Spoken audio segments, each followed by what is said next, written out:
does that find you at this kind of juncture sometimes of, balancing how you take risks Yeah. and being really creative and putting yourself out there with the aspect of making sure that you're foundational and that you have security. And sometimes that's a very challenging one, even for the immigrant mindset. And, for you in your sort of career trajectory, whether it was growing up or even as you became a professional, did you find that hard to try and mix together, or were you always with that mindset of saying, hey, no, I'm going to take that creative risk? And how did you sort of manage that one? No, I definitely, my brother's an entrepreneur, and he was always like, I'm going to, risk it all from day one.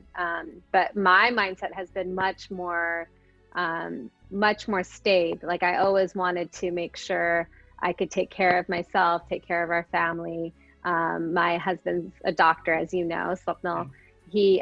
So I basically didn't feel like I could take a financial risk until he was settled through residency and everything. And so when I was in business school, when he was finishing his fellowship, it was the opposite occurred. For the first time, I actually did have stability and wasn't the primary income earner. So it almost became like if I didn't take a risk, that would be wasted. Yeah. It motivated me to put myself out there because I had everything, like basically generationally, everything had built up to this moment. Right. Right.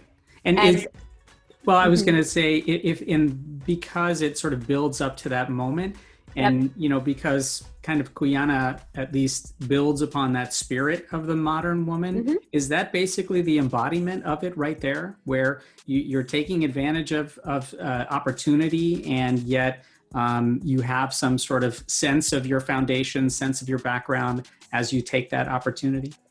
That's super insightful. I haven't thought of it that way, but I think that's pretty accurate, because it is about this leading with beauty and being multifaceted, and even the way the products are designed and that versatility, but it's always rooted in this heritage and strong foundation of quality. So you could actually apply that to the product itself, to the company itself, to the founders for sure.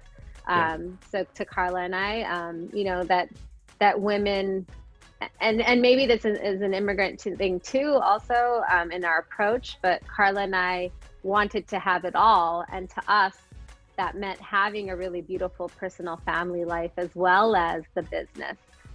We were going to be uncompromising in that perspective, which I think is also Guyana, because we don't compromise the beauty or the quality or the story. Nothing is compromised. It's so much harder to do all of it. But that's really part of the ethos of the brand and the company as well.